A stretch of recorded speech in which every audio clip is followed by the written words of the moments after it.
Comment réussir la vérification KYC de Pi Network? Je vous prie de bien regarder et de bien écouter cette vidéo afin d'éviter les questions inutiles.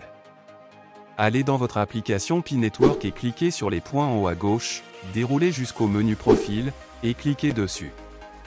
Une fois que c'est fait, allez au niveau de vérification du compte, assurez-vous d'avoir le coche en vert devant le numéro de téléphone, vérification avec Facebook, adresse email et mot de passe.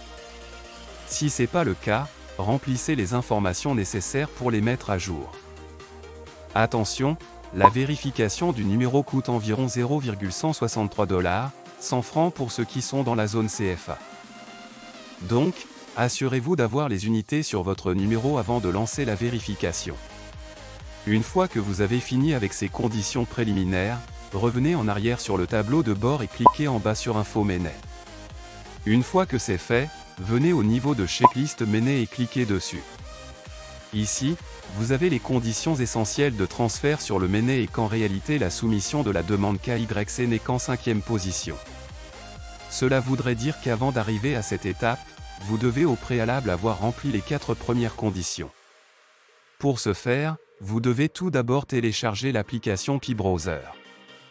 Cette application est essentielle pour votre vérification KYC et d'autres étapes sur le transfert du Menet.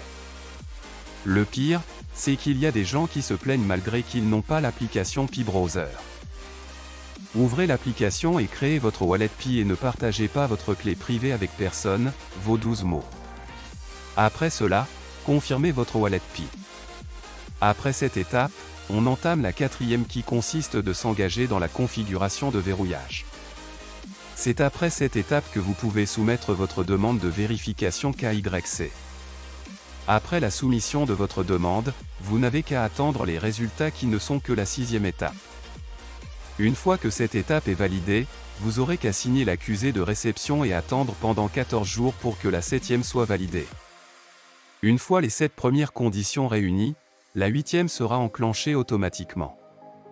Pour réussir la soumission KYC de Pi Network, je vous ai laissé le lien d'une vidéo complète sur le sujet dans la description et en commentaire épinglé de cette vidéo.